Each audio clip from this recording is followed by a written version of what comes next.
আপনারা প্লিজ বাইরে অপেক্ষা করুন। কিন্তু ডাক্তারবাবু, আহা, আপনারা প্লিজ আমাদের একটু সময় দিন, আর আপনারা বাইরে গিয়ে প্লিজ একটু ওয়েট করুন।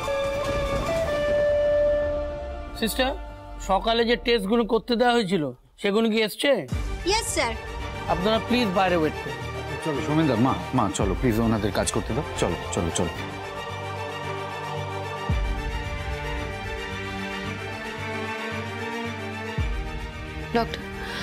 ডক্টর রক্তিমবাবুর কি হয়েছে বলুন? টেনশন নেওয়ার কিছু কারণ নেই, আমি রিপোর্টগুলো ভালো করে দেখে নিই, আপনাদের 5 মিনিট পর সব বলবো। আপনি প্লিজ বাইরে ওয়েট করুন। ডক্টর, আমি একটু উঠে বসতে চাই, মাথা একটা অদ্ভুত যন্ত্রণা করছে। শিওর, আসুন।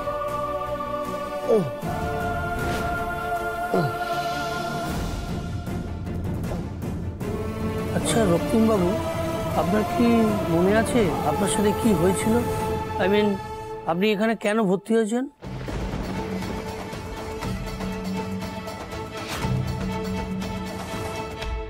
কি হলো মাম্মা, তুমি আমার বাবার কাছে যেতে দিচ্ছ না কেন? এখন তো আমি বাবার কাছে থাকতে চাই। আচ্ছা আমি নিয়ে যাবো, আমি তো তোমাকে বলছি আমি তোমাকে নিয়ে যাবো, কিন্তু এখন সবাই ভেতরে গেছে, সবাই বেরোক তারপর নিয়ে যাই।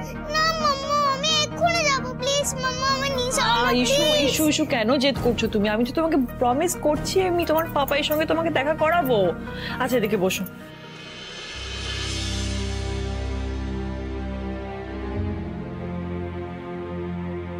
কি হলো, তোমরা বেরিয়ে এলে কেন? কি হয়েছে? রক্তিম ঠিক আছে তো? তোমাদের এরকম দেখাচ্ছে কেন? বলো না কি হয়েছে? হ্যাঁ, রক্তিম ঠিক আছে, কিন্তু ডাক্তারবাবু আমাদেরকে এখানে অপেক্ষা করতে বলেন। কিন্তু কেন? এত কেন তো উত্তর দেওয়া যাবে না ঋতুজা। ডাক্তারবাবু যখন বলেছেন উনি এলেই উত্তর দিতে পারবেন, এখন অপেক্ষা কর।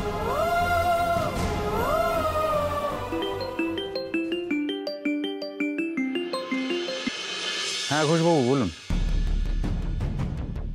হ্যাঁ, না ওটা কি করে সম্ভব? আপনি তো জানেন ভাইদের কি অবস্থা। না আমি যেতে পারবো না। আমি কি, আচ্ছা আচ্ছা ঠিক আছে, শুনুন আমাকে একটু ভাববার সময় দিন প্লিজ। একটু আমি আমি আমি জানাচ্ছি। কি হয়েছে ঋষভ? বৌদি, ঘোষবাবু ফোন করেছিলেন। আসলে ভাইদার একটা বিজনেস ট্রিপ আগে থেকে প্ল্যান করা ছিল, এবার ভাইরা তো এই অবস্থায় যেতে পারবে না। ঘোষবাবু আমাকে যেতে বলছেন, নয়তো কোটি কোটি টাকার লস হয়ে যাবে নাকি বিজনেসে। এবার ভাইদাকে এই অবস্থায় ছেড়ে আমি কি করে যাবো বলো তো? তোমাকে যেতে হবে ঋষভ। দেখো ভাই হিসাবে রক্তিমবাবুর জন্য তোমাকে এই কর্তব্য পালন করতেই হবে। না বৌদি, তুমি কি বলছো? আমি ভাইটাকে এই অবস্থায় ফেলে চলে যাবো? আমার ভাইটার কিছু হবে না, আমরা আছি তো, আমরা এদিকটা সামনে নেবো। তুমি